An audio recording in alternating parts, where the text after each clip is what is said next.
ಸೂಕ್ತ. Contiguous areas come under one part. ಒಂದೇ ಮನೆ ಇಬ್ಬರು ಬೇರೆ ಬೇರೆ ಮತಗಟ್ಟೆಯಲ್ಲಿದ್ದರೆ ಅದು ಸರಿಯಲ್ಲ. ಅದಕ್ಕೆ ಅಂಥ ಪರಿಸ್ಥಿತಿಗಳನ್ನು ಸುಧಾರಿಸಲಿಕ್ಕೋಸ್ಕರನೇ SIR ಬಂದಿರೋದು. ಏನಾಗಿರುತ್ತೆ, ಒಂದೇ ನಿಮಿಷ, ಇಫ್ ಐ ಕ್ಯಾನ್ ಆಡ್, 20 ವರ್ಷ ನಂತರ ಮನೆ ಬದಲಾಯಿಸಿ ಬೇರೆ ಅದೇ ಏರಿಯಲ್ಲಿ ಬೇರೆ ಮನೆಗೆ ಹೋಗಿರ್ತಾರೆ. ಮತ್ತು ಕೂಡ ತಪ್ಪು. ಹಳ್ಳಿನಲ್ಲಿದೆ ಸರ್, ಈಗ ಅಣ್ತಂದ್ರೆ ಬೇಗ ಆಯ್ತಾರೆ. ಇಲ್ಲಿ ಕೇಳಿ, ಒಂದು ಎಕ್ಸಾಂಪಲ್ ಹೇಳ್ಬಿಡ್ತೀನಿ ನಿಮಗೆ. ಒಟ್ಟು ಒಂದೇ ಮನೆಯಲ್ಲಿ 5 ಜನ ಅಣ್ತಂದ್ರು ಇರ್ತಾರೆ, ಅದ್ರ ಭಾಗ ಆಗ್ತಾರೆ. ಇಬ್ರು ಅಣ್ತಂದಿರು ಬೇರೆ ಕಡೆ ಹೋಯ್ತಾರೆ, ಬೇರೆ ಕಡೆ ಮನೆಗೆ ಶಿಫ್ಟ್ ಮಾಡ್ಕೊಂಡಿರ್ತಾರೆ.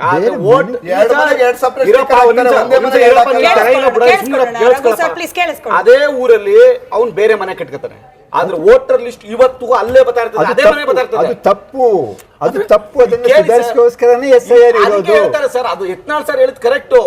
ಇದು ಎರಡೆರಡು ಕಡೆ ಆಗಿದೆ. ಈಗ ಅವ್ನು ಬೇರೆ ಬೂತ್ ಹೋಗಿರ್ತಾನೆ, 1200 ಕಟಪ್ ಮಾಡಿದಾರೆ ಬೂತ್, 1200ಕ್ಕಿಂತ ಹೆಚ್ಚಿದ್ರೆ ಬೇರೆ ಬೂತ್ ಮಾಡ್ಬೇಕು. ನಾನು ನಿಮ್ಗೆ ನಿಜವಾಗಿ ಅಫಿಷಿಯಲಿ ಸ್ಟೇಟ್ಮೆಂಟ್ ಏನಿದೆ ಅಂತ ಹೇಳ್ತೇನೆ. 1200 ನೋಡಿ. ಒಂದು ನಿಮಿಷ. ಒಂದು ಪಾರ್ಟ್ ಅಲ್ಲಿ ಎಷ್ಟು ಬೇಕಾದ್ರೂ ಮತದಾರರು ಇರಬಹುದು. Number of booths are different from number of parts. ಒಂದು ಪಾರ್ಟಲ್ಲಿ 2, 3, 4 ಬೂತ್ ಇರ್ಬೋದು. ಉದಾಹರಣೆಗೆ ಆಂಧ್ರ ಪ್ರದೇಶದಲ್ಲಿ ಒಂದು ಪಾರ್ಟಲ್ಲಿ 6,000 ಮಂದಿ ಮತದಾರರಿದ್ದರು. ಒಂದು ಪಾರ್ಟಲ್ಲಿ ನೀವು ಮತದಾರರ ಪಟ್ಟಿ ನೋಡಿದರೆ ವೋಟರ್ ಒಂದು 50-60 ಪೇಜ್ ಇರುತ್ತೆ. Top right booth number, part number ಬೇರೆ, ಬೂತ್ ನಂಬರ್ ಬೇರೆ. ಫಾರ್ಚುನೇಟ್ಲಿ ಕರ್ನಾಟಕದಲ್ಲಿ ಈವರೆಗೆ ನಾನು ನೋಡಿಲ್ಲ, ಬೆಂಗಳೂರಲ್ಲಿ ನಾನು ಈವರೆಗೆ ನೋಡಿಲ್ಲ ಒಂದೇ ಪಾರ್ಟಲ್ಲಿ ಒಂದಕ್ಕಿಂತ ಜಾಸ್ತಿ ಬೂತ್ ಇರೋದು. ನಂಬರ್ 1. ಅದಕ್ಕೆ ಮಿತಿ ಇದೆಯೋ ಇಲ್ವಾ? ಮಿತಿ ಇದೆ. ಒಂದು ಬೂತಲ್ಲಿ ಈಗ 1200 ಮತಗಳಿಂದ ಜಾಸ್ತಿ ಇರಲಿಕ್ಕೆ ಸಾಧ್ಯ ಇಲ್ಲ. ಅದು 1200 ಮೊದಲು ಇತ್ತು, ಅದನ್ನು 1500 ಇತ್ತು ಸರ್. ಹೇಳ್ತೇನೆ ಸರ್, 1400 ಮಾಡಿದ್ರು. 1200 ಅಂದರೆ 1400 ಮಾಡಿದ್ರು ಒಂದು 10-12 ವರ್ಷ ಹಿಂದೆ. ಈಗ ಮತ್ತೆ 1200 ಆಗಿದೆ. ಆದ ಕಾರಣ ಒಂದು ಮನೆಯಲ್ಲಿ ಒಂದು ನಿಮಿಷ, ಮತ್ತೊಂದು ಮೂಲತಃ ಏನಂದರೆ ಜಿಯೋಗ್ರಫಿಕಲಿ ಕಾಂಟಿಗ್ಯುವಸ್ ಏರಿಯಾ. ಒಂದು ಪಾರ್ಟಲ್ಲಿ ಬರೋದು ಜಿಯೋಗ್ರಫಿಕಲಿ ಕಾಂಟಿಗ್ಯುವಸ್. ಈಗ ಒಂದೇ ಮನೆ 2 ಜಿಯೋಗ್ರಫಿಕಲ್ ಏರಿಯಾದಲ್ಲಿ ಇರಲಿಕ್ಕೆ ಸಾಧ್ಯ ಇಲ್ಲ. ಹಾಗೆ ಒಂದೇ ಮನೆಯಲ್ಲಿ ಮತದಾರರು, ರಘು ಹೇಳಿದ್ದು ಬಹಳ ಸೂಕ್ತ ಪ್ರಶ್ನೆ, ಅದರಲ್ಲಿ ತೊಂದರೆ ಇದೆ. ನಾನು ಪ್ರತಿ ಸಾರಿನೂ ಹೇಳ್ತೇನೆ, Election Commission of India is not professional. They are not using proper software. They don't listen to feedback. They are arrogant and non-professional. ಅದರ ಬಗ್ಗೆ ಯಾವ ಸಂಶಯನೂ ಇಲ್ಲ. ಕೋರ್ಟಿಗೆ ಹೋದ್ರೂ ಪ್ರಯೋಜನ. 15-20 ಕೇಸ್ ಪ್ರತಿ ಸ್ಟೇಟಲ್ಲೂ ಇದೆ. ಅದೊಂದು ವಿಷಯ. ಅಂಥಗಳನ್ನು ಸರಿಪಡಿಸೋದಕ್ಕೆ ಇದೊಂದು ಅವಕಾಶ, ಪಡಿಸೋಕ್ಕೆ ಆಸಕ್ತಿ ಇದ್ದರೆ.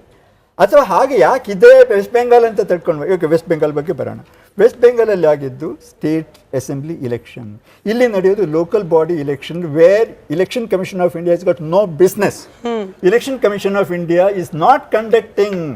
They conduct only 3 other elections. ಇದು ಕಂಡಕ್ಟ್ ಮಾಡೋದು state election commissioner who is under the state government. But ಆದ್ರೆ ಅವರು ಲಿಸ್ಟ್ ಮಾಡ್ಕೊಂಡಿಲ್ಲ ಸರ್, ಅದು problem. No one minute. What state election commission does, ಅವರು ಯಾವ ಡೇಟಾಬೇಸ್ ಇದೆ ಎಲೆಕ್ಷನ್ ಕಮಿಷನ್ ಅಲ್ಲಿ, ಯಾವ ಡೇಟಾಬೇಸ್ ಇದೆ ಅದರಿಂದ ತಗೊಂಡು ಮತ್ತೆ ಮತಪಟ್ಟಿ ತಯಾರಿಸ್ತಾರೆ. ಈಗ ಸ್ಮಿತಾ ಅವ್ರು ಹೇಳಿದ ಹಾಗೆ ಈಗಿನ ಪರಿಷ್ಕರಣೆ ಮಾಡಿದ್ದು ಅದಕ್ಕೆ ಅನ್ವಯಿಸೋದಿಲ್ಲ ಅಂತ ಇದ್ರೆ, ಮೊದಲಿನದನ್ನೇ ಬರದೇ ಇದ್ರೆ ಈಗಿನ ಗವರ್ಮೆಂಟ್ ಇನ್ ತಪ್ಪದು, ಎಲೆಕ್ಷನ್ ಕಮಿಷನ್ ತಪ್ಪಲ್ಲ. Because state election commission comes directly under the government of Karnataka. ನಮಸ್ಕಾರ, ಕ್ಷಮೆ ಇರಲಿ, ಸಾಕಷ್ಟು ಸಮಯ ನಿಮ್ಮನ್ನ ಕಾಯಿಸ್ಬಿಟ್ವಿ. ಮಾತಾಡ್ಬೋದು ಸ್ಮಿತಾ ಅವರೇ, ಹೇಳಿ. ನಾನು SIRಗೆ ಅಪ್ರಿಶಿಯೇಟ್ ಮಾಡ್ತೀನಿ, BLOಗಳು ಏನ್ ಕೆಲಸ ಮಾಡ್ತಾ ಇದಾರೋ ಅವ್ರಿಗೆ. ಆದ್ರೆ ನನ್ನೊಂದು ಸಂದೇಹ, ನಾವು ಯಾಕಂದ್ರೆ ಚಾಮರಾಜಪೇಟೆ ನಿವಾಸಿ ನಾನು ಚಾಮರಾಜಪೇಟೆಯಲ್ಲಿ BLO ಬಂದಾಗ ನಮ್ಮ ಹಸ್ಬೆಂಡ್ ಅವರು, ಅವ್ರದ್ದು ಬ್ರದರ್ ಮತ್ತೆ ನಮ್ಮ ಮದರ್ ಇನ್ ಲಾ ಅವ್ರದ್ದು ಫಾರಂ ಅವ್ರ ಕೇಳಿತ್ತು. ಅನ್ಎಕ್ಸ್ಪೆಕ್ಟೆಡ್ ಆಗಿ ನಮ್ದು ಅವ್ರ ಹತ್ರ ಇರ್ಲಿಲ್ಲ. ನಾನು ಕೇಳಿದೆ ಯಾಕೆ ಒಂದೇ ಮನೇಲಿ ನಿಮ್ BLO ಹತ್ರ ನಮ್ದು ಇಲ್ವಲ್ಲ ಅಂದಾಗ ಅವ್ರು ಹೇಳಿದ್ರು, ಇಲ್ಲ ಮೇಡಮ್ ನಿಮ್ದು ಬೇರೆ ಅವ್ರ ಹತ್ರ ಇದೆ, ನಂಬರ್ ತಗೊಳ್ಳಿ, ಅವ್ರ ಹತ್ರ ಇಸ್ಕೊಳ್ಳಿ ಅಂತಂದ್ರು. It was surprising to me. ಆಗ್ಲಿ, ನೋ ಪ್ರಾಬ್ಲಮ್ ಅಂತ ಅಂದ್ಬಿಟ್ಟು ಅವ್ರ ಹತ್ರ ನಾನು ಅವ್ರಿಗೆ ದೂರವಾಣಿ ಮೂಲಕ ಅವ್ರನ್ನ ನಾನು ಕಾಂಟ್ಯಾಕ್ಟ್ ಮಾಡಿದಾಗ ಅವರು, ನಾವು ನಿರ್ಮಲಾ ಸ್ಕೂಲ್ ಹತ್ರ ಇದೀವಿ ಮೇಡಮ್ ಅಂತಂದ್ರು. ಅದೇ ನಾನು ಈ ಅಡ್ರೆಸ್ ಇದೀನಿ, ಬೇಕಾದ್ರೆ ನಿಮ್ ಸಹಾಯಕ್ಕಾದ್ರೆ ನಾನು ಅಲ್ಲೇ ಬರ್ತೀನಿ, ಬೇಕಾದ್ರೆ ನೀವು ಬರ್ತೀರಾ ಅಂತ ಕೇಳಿದ್ರೆ ಪಾಪ BLO ವಾಸ್ ವೆರಿ ಅಪ್ರಿಶಿಯೇಟಿಂಗ್. ಇಲ್ಲ ಮೇಡಮ್ ನಾವೇ ಬರ್ತೀವಿ ಅಂತಂದ್ರು. ನಾವೇ ಹೋಗಿ ಅದನ್ನ ನಾನು ನಮ್ಮ ಹಸ್ಬೆಂಡ್ ಹೋಗಿ ಇಸ್ಕೊಂಡ್ ಬಂದ್ವಿ. ಸರಿ. ಏನ್ ಸರ್ಪ್ರೈಸ್ ಆಯ್ತು ಅಂದ್ರೆ ನಮ್ಮ ಯಜಮಾನ್ರಿಗೂ 2 ಫಾರಂ ಇಲ್ಲಿ ಕೊಟ್ಟಿದ್ದಾರೆ ಚಾಮರಾಜಪೇಟೆಲಿ. ನಾನ್ ಹೋದಾಗ್ಲೂ ನನ್ ಫಾರಂ ಜೊತೆ ನಮ್ಮ ಯಜಮಾನ್ರದ್ದು 2 ಕೊಟ್ರು. ಅವ್ರು ಹೇಳ್ತಾರೆ ನಮ್ದು ಇಲ್ಲಿ ನೀವು ಟಿಕ್ಕೆ ಮಾಡಿಲ್ವಲ್ಲ, ನಿನ್ನ ಹಸ್ಬೆಂಡ್ ಅವ್ರದ್ದು ಚಂದ್ರಪ್ರಕಾಶ್ ಅವ್ರದ್ದು ಅಂದ್ರು. ನನಗೆ ಆಶ್ಚರ್ಯ ಆಯ್ತು. ಈಗಾಗ ಮೇಡಮ್ ಏನ್ ಮಾಡ್ತಿದ್ದೀರಾ ನೀವು, ಒಂದು BLO ಆ ಕಡೆ ಒಂದು BLO ಇದ್ದಾರೆ, 2 ಫಾರಂ ಕೊಡ್ತಾ ಇದಿರಲ್ಲ ಅಂತ. ಇಟ್ಸ್ ಓಕೆ, ನಾವು ತಗೊಂಡ್ವಿ. ಆಮೇಲೆ ನಾನು ಕೇಳ್ತಾ ಇದ್ದೀನಿ ಯಾವಾಗ ಕೊಡ್ಬೇಕು ಅಂತ. ಇದನ್ನ ಸಿಲೆಕ್ಟ್ ಮಾಡಿ ಮೇಡಮ್ ತಂದ್ಕೊಡಿ ಅಂತಂದ್ರು. ಅವಾಗ ನನ್ಗೆ ಏನ್ ಸರ್ಪ್ರೈಸ್ ಆಯ್ತು ಇದು ಅಂತಂದ್ರೆ, BLOಗಳು ಕಷ್ಟಪಟ್ಟು ಮನೆ ಸುತ್ತಾ ಇದ್ದಾರೆ, ಊಟ ತಿಂಡಿ ಇಲ್ಲದೆ ಕೆಲಸ ಮಾಡ್ತಾ ಇದಾರೆ, ಅಪ್ರಿಶಿಯೇಟ್ ಮಾಡ್ಬೇಕು. ಆದ್ರೆ ಯಾಕೆ ಅವರು ಮನೆ ಸುತ್ತದ ಬದಲು ಅದೇ ಕ್ಷಣ ಕೊಡಬಹುದು, ಅದನ್ನ ನಾವು ಮಾಡ್ತಾ ಇದೀವಿ. ಇಲ್ಲ ಅಂದ್ರೆ ಒಂದು ಆಪ್ ಮೂಲಕ ಇದನ್ನ ಡೌನ್ಲೋಡ್ ಇಲ್ಲ, ಆನ್ಲೈನ್ ಅಲ್ಲಿ ಆಪ್ಷನ್ ಇದೆ, ಬಟ್ ಕಂಪ್ಯಾರಿಟಿವ್ಲಿ ಬಹಳ ಕಡಿಮೆ ಆಗಿದೆ ಅನ್ನೋದನ್ನ ಇವತ್ತು ಕೊಟ್ಟ ಲೆಕ್ಕದಲ್ಲಿ ಕೂಡ ಗಮನಿಸಿದ್ವಿ. ಎನಿವೆ ನಿಮ್ದು ಏನು ಎಕ್ಸ್ಪೀರಿಯನ್ಸ್ ಇತ್ತು ಅದಕ್ಕೆ ಬಹುಶಃ ಪ್ರದೀಪ್ ಅವ್ರು ಕೂಡ ಉತ್ತರ ಕೊಡಬಹುದು. ಅಂದ್ರೆ ಅವರ ಹಸ್ಬೆಂಡ್ ಆಲ್ರೆಡಿ ಕೊಟ್ಬಿಟ್ಟಿದ್ದಾರೆ, ಬಟ್ ಇವ್ರು ಕಲೆಕ್ಟ್ ಮಾಡ್ಕೊಳಕ್ ಹೋದಾಗ ಹಸ್ಬೆಂಡ್ ಕೂಡ ಇನ್ನೊಂದು ಫಾರ್ಮ್ ಕೊಡ್ತಿದ್ದಾರೆ. ಅಲ್ಲಿ 2 ಫಾರ್ಮ್ ಒಂದೇ ಸಿಕ್ತಿಲ್ಲ ಅಂತ ಅನೇಕರು ಹೇಳ್ತಿದ್ದಾರೆ. 2 ಫಾರ್ಮ್, 2 ಕಡೆ ಅಂದ್ರೆ ಅವ್ರು 2 ಕಡೆ ಮತದಾರ ಪಟ್ಟಿಲಿ ಇರ್ತಾರೆ ಅಂತ ಅರ್ಥ. 2 ಕಡೆ ಇದ್ರೇನೆ 2 ಫಾರಂ ಸಿಗೋದು. 2 ಫಾರಂ ಪ್ರಿಂಟ್ ಆಗಿ ಸಾಧ್ಯನೇ ಇಲ್ಲ. ಅವ್ರು ಹೇಳಿದ್ರು ಇಲ್ಲ ಸರ್, ಅವ್ರು ಹೇಳ್ತಿದ್ದಾರೆ ಒಂದೇ ಮನೇಲಿ ಇರೋದು, ಎಲ್ಲರೂ ಕೂಡ ಒಂದೇ ಮನೇಲಿ ಇದ್ರು ಕೂಡ ಹಸ್ಬೆಂಡ್ ಅವ್ರ ಬ್ರದರ್ದು ಒಬ್ರು BLO ಕೊಟ್ರು, ನಂದು ಇನ್ನೊಬ್ರು BLO ಕೊಡ್ತಿದ್ದಾರೆ. ಹಂಗ್ ಬರಕ್ ಸಾಧ್ಯನೇ ಇಲ್ಲ. ಯಾಕಂದ್ರೆ 5 ಇರಿ ಸರ್ ಆಯ್ತು. ಎನ್ಯುಮರೇಷನ್ ಫಾರಮು 5,54,00,000 ಏನ್ ಪ್ರಿಂಟ್ ಮಾಡಿದ್ದಾರೆ, ಒಂದೊಂದೇ ಪ್ರಿಂಟ್ ಆಗಿರೋದು. ಹಾಗಾಗಿ ಅವ್ರು ಕ್ಲಿಯರ್ ಮಾಡಿದ್ದಾರೆ.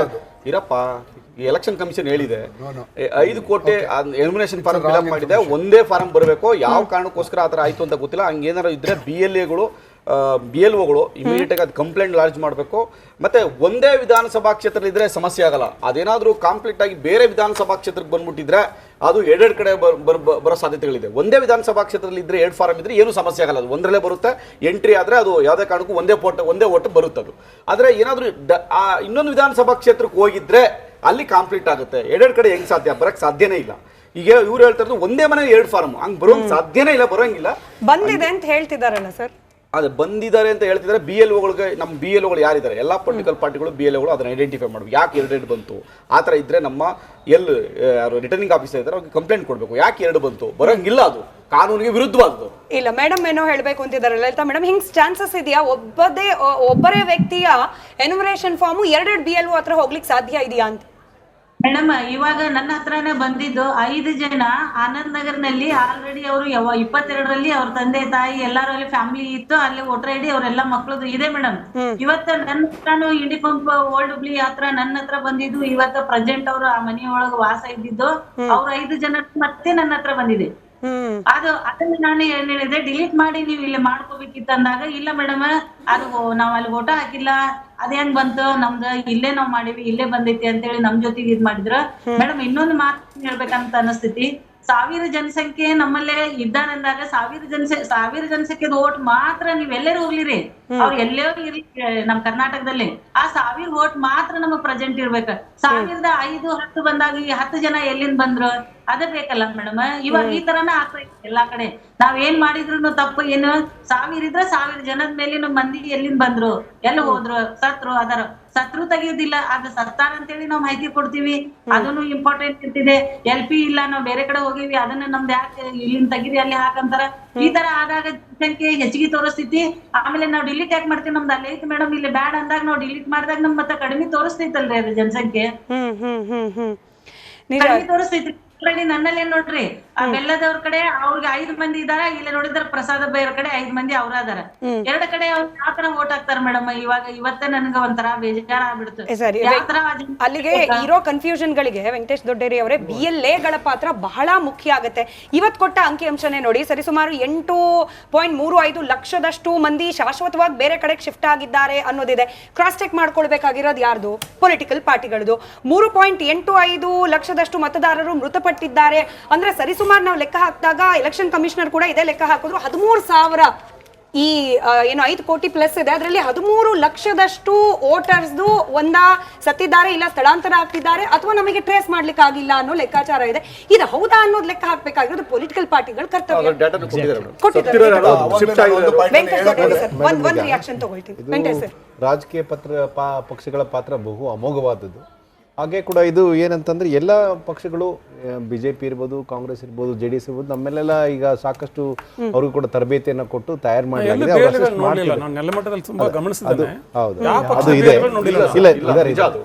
ಸಾಕಷ್ಟು ಮಟ್ಟದಲ್ಲಿ ಇಲ್ಲದೆ ಇರ್ಬೋದು, ಬಟ್ ಕೆಲವು ಕಡೆ ಎಲ್ಲ ಕಡೆ ನಮ್ಮಲ್ಲಿ ಟ್ರೈನಿಂಗ್ BLOಗಳು BLAಗಳಿಗೆ ಮಾಹಿತಿ ಕೊಡದೇನೆ ಹೋಗ್ತಾ ಇದಾರೆ ಅಂತ ಒಂದು ಕಂಪ್ಲೇಂಟ್ ನಡೆದಿದೆ. ಮತ್ತೆ ಅದನ್ನ ಚೀಫ್ ಎಲೆಕ್ಷನ್ ಕಮಿಷನರ್ ಗಮನಕ್ಕೂ ತಂದಿದ್ದಾರೆ. ನೀವು ಯಾವುದೋ ಒಂದು ಎಲೆಕ್ಷನ್ ಆಫೀಸ್ ಹೋಗಿ ವಾರ್ಡ್ ಮಟ್ಟದಲ್ಲಿ ಆ notice board phone number list ಇರ್ತದೆ.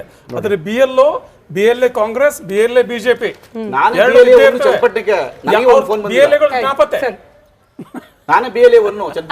ಪ್ರಜಾಪ್ರಭುತ್ವದ ಸಂಭ್ರಮ ಅಂದ್ರೆ ಮತದಾನ ಮಾಡುವಂತದ್ದು. ಪ್ರತಿಯೊಬ್ಬರಿಗೂ ಮತದಾನದ ಹಕ್ಕನ್ನ ಸಿಗಬೇಕು. ಅದು ಕಾಂಗ್ರೆಸ್ನವ್ರು ಮಾಡುವಂತ ಕೆಲಸ. Raghu, please maintain your dignity. Please maintain your dignity all the time. You representing one national party and ruling party. ಒಟ್ಟಾರೆ ನಮ್ಮೆಲ್ಲರ ಸದಭಿಪ್ರಾಯ ಏನಿದೆ ಅಂತಂದ್ರೆ, ಯಾವೊಬ್ಬ ಲೀಗಲ್ ಇರ್ತಕ್ಕಂಥ ವ್ಯಕ್ತಿ ಮತದಾರರ ಪಟ್ಟಿಯಿಂದ ಹೋಗಬಾರ್ದು ಅದು ನಮ್ಮೆಲ್ಲರ ಪ್ರಯತ್ನ. ಅದು ಪ್ರಜಾಪ್ರಭುತ್ವದಲ್ಲಿ ಇರಬೇಕಾದಂತ ಒಂದು ಹಕ್ಕು. ಆದ್ರೆ ಅದನ್ನ ಯಾವುದೇ ರೀತಿಯಲ್ಲಿ ಆಡಳಿತ ಪಕ್ಷ ಆಗಿರ್ಲಿ, ಅದು BLOಗಳಾಗಿರ್ಲಿ, BLAಗಳಾಗಿರ್ಲಿ ತಪ್ಪಿಸುವಂತ ಕೆಲಸ ಮಾಡಬಾರ್ದು. ಆ ನಿಟ್ಟಿನಲ್ಲಿ ನಾನು ಅಪೇಕ್ಷೆ ಪಡ್ತೇನೆ. ಎಲ್ಲರೂ ಕೂಡ BLAಗಳ ಪಾತ್ರ ಕೂಡ ಬಹಳಷ್ಟು ಪ್ರಮುಖವಾಗಿದೆ. 10 ಸೆಕೆಂಡ್ ರಿಂದ 20 ಸೆಕೆಂಡ್ ಇದೆ ಸರೋವರ್ ಅವರೇ. ಮೈನ್ಯೂಟ್ ಡೀಟೇಲ್ಸ್ ಮಿಸ್ಸಿಂಗ್ ಇರುತ್ತೆ. ಯಾರ್ದೋ date of birth Aadhaar card ಅಲ್ಲಿ ಒಂದ್ ರೀತಿ, ಈ ಫಾರ್ಮ್ ಅಲ್ಲಿ ಒಂದ್ ರೀತಿ, ಅಥವಾ ಹೆಸರಲ್ಲಿ ಸ್ಪೆಲ್ಲಿಂಗು, ಡಾಟು, ಕಾಮಾ ಈ ರೀತಿ ವ್ಯತ್ಯಾಸ ಆದ್ರೂ ಕೂಡ ಆತಂಕ ಇದೆ, ಕಳ್ಕೊಂಡ್ಬಿಡ್ತೀವಿ ಮತದಾನದ ಹಕ್ಕು ಅಂತ. ಅವರಿಗೆ ಕ್ವಿಕ್ ಸಜೆಷನ್ ಅದಕ್ಕೆ ಏನು ಅಂತ ಹೇಳಿದ್ರೆ, ಆಕ್ಚುಲಿ ಇದರಲ್ಲಿ SIR ತುಂಬಾ ಭಯ ಇರೋದೇನು ಅಂತ ಹೇಳಿದ್ರೆ, ಬರೀ ಪರಿಷ್ಕರಣೆ ಮಾತ್ರ ಅಲ್ಲ, ಎಲ್ಲಾ ವೋಟರ್ ಹೊಸದಾಗಿ ಎನ್ರೋಲ್ ಆಗ್ತಾ ಇದ್ದಾರೆ. ಇದ್ರ ಜೊತೆಗೆ ಡಿಲೀಟ್ ಆಗುವ ಅಪಾಯವೇ SIR ನ ಮೇನ್ ಹೈಲೈಟ್ ಪಾಯಿಂಟ್. ಈವರೆಗೂ 6 ಕೋಟಿ, ಸುಮಾರು 5.8 ಒಟ್ಟು 6 ಕೋಟಿ ವೋಟರ್ ಇವತ್ತು ಡಿಲೀಟ್ ಆಗಿದೆ. ಇಲ್ಲೇನಪ್ಪಾ ಅಂತ ಹೇಳಿದ್ರೆ, ದೇಶದಲ್ಲಿ ಆಗಿದೆ ಸರ್, 6.2 ಕೋಟಿ, ಸುಮಾರು 6 ಕೋಟಿ ಎಲ್ಲ ಇರ್ಲಿ. ಪಾಯಿಂಟಿಗೆ ಬರೋಣ ಮತ್ತೆ. ಇವಾಗ ಇಲ್ಲಿ ಆತಂಕ ಇದ್ದವ್ರ ಸಮಸ್ಯೆ ಏನಪ್ಪಾ ಅಂತ ಹೇಳಿದ್ರೆ, BLOಗಳು ತುಂಬಾ ಒಳ್ಳೆ ಕೆಲಸ ಮಾಡ್ತಾ ಇದ್ದಾರೆ. ಓಕೆ, BLOಗೆ ಯಾಕೆ ಅಂತ ಹೇಳಿದ್ರೆ ಹೃದಯ ಮತ್ತು ಮೆದುಳು ಎರಡೂ ಇದೆ, ಕಣ್ಣಿದೆ, ಕಿವಿ ಇದೆ. ಆದ್ರೆ AI ಇದಿಲ್ಲ. AI ಏನ್ ಮಾಡ್ತಾ ಇದೆ, ಈಗ BLO ನಮ್ಮೂರಿಗೆ ಬರ್ತಾರೆ, ನನ್ನ ಹೆಸರು ಸರೋವರ ಅಂತ ಇದ್ರೆ, ಸರೋವರ ಅಂತ ಯಾವ್ದಾದ್ರು ಡಾಕ್ಯುಮೆಂಟ್ ಅಲ್ಲಿ ಇದ್ರೆ ಅವ್ರಿಗೆ ಗೊತ್ತು ನಾನು ನೋಡಿದ್ದೀನಿ ಇವ್ರನ್ನ ಅಂತ. ಅವ್ರು ಏನ್ ಮಾಡ್ತಾರೆ, ತಕರಾರನ್ನ ತೋರ್ಸಲ್ಲ. ERಗೂ ಕೂಡ ಅವ್ರು ಬೇಕಾದ್ರೆ ಕನ್ವಿನ್ಸ್ ಮಾಡ್ಬೋದು. AI ಯಾರು ಕನ್ವಿನ್ಸ್ ಮಾಡ್ತೀರಿ? AI ನೀವು ಕನ್ವಿನ್ಸ್ ಮಾಡಕ್ ಆಗಲ್ಲ. ಹಾಗಾಗಿ AI ನಿಮ್ಮ ಹೆಸರು ತೆಗೆದಾಗ್ತಾ ಇದೆ. ಅದಕ್ಕೋಸ್ಕರ ನಾನು ಅವಾಗಲೇ ಹೇಳೋದಂಗೆ, ನೀವೀಗ ಡಾಕ್ಯುಮೆಂಟ್ಗೆ ಯಾವ 11 ಡಾಕ್ಯುಮೆಂಟ್ ಕೇಳಿದರೆ ಅದರಲ್ಲಿ ರಾಜ್ಯ ಸರ್ಕಾರ ಕೊಡ್ಬೋದಾಗಿರ್ತಕ್ಕಂಥದ್ದು 6 ಇದೆ, ನೀವು ಉಳಿದಿದ್ದು ಇದಿದೆ. ಆಧಾರ್ ಕಾರ್ಡ್ ಅಂದ್ರೆ ಬಹಳ ತೊಂದರೆ ಏನಪ್ಪಾ ಅಂದ್ರೆ, ಎಲ್ಲಾ ಜನರ ಹತ್ರ ಇರೋದು 3 ಡಾಕ್ಯುಮೆಂಟ್, ಒಂದು ration card, Aadhaar card, voter ID, 3 ಕೇಳ್ತಾ ಇಲ್ಲ ಅನ್ನೋದು ಪ್ರಾಬ್ಲಮ್. ಈ ವಿಚಾರಕ್ಕೆ ಸಮಯ ಇದ್ದಿದ್ದಷ್ಟೇ ಸರ್, ಕ್ಷಮೆ ಇರಲಿ. ನಾವು ಇನ್ನೂ ಎಕ್ಸ್ಟೆಂಡ್ ಮಾಡ್ಬಿಟ್ಟಿದ್ವಿ. 57% ಜನಕ್ಕೆ ಇನ್ನೂ ಕೂಡ ಇದು ಸರಿಯಾಗಿ ನಡಿಬಹುದಾಗಿತ್ತು, ನಡೀತಿಲ್ಲ ಅನ್ನೋ ರೀತಿಯಲ್ಲಿ ಅವರ ಅಭಿಪ್ರಾಯವನ್ನ ವ್ಯಕ್ತಪಡಿಸಿದ್ದಾರೆ. ಬಹುಶಃ SIR ಬಗ್ಗೆ ಇನ್ನೊಂದು 3-4 ಚರ್ಚೆಗಳನ್ನ, 3-4 ಸ್ಪೆಷಲ್ ಪ್ರೋಗ್ರಾಮ್ಗಳನ್ನ ಮಾಡಬೇಕು ಅನ್ಸುತ್ತೆ. ಗೊಂದಲ ಅಂತೂ ಇದೆ. ಆದಷ್ಟು ಗೊಂದಲ ಕಡಿಮೆ ಮಾಡಿಕೊಂಡು ಮತದಾರರನ್ನ ಉಳಿಸೋ ಹಂತದಲ್ಲಿ, ಮತದಾರರ ವಿಶ್ವಾಸ ಗಳಿಸೋ ಹಂತದಲ್ಲಿ SIR ಇನ್ನು ಮುಂದಿನ ದಿನಗಳಲ್ಲಿ ನಡೀಲಿ ಅನ್ನೋ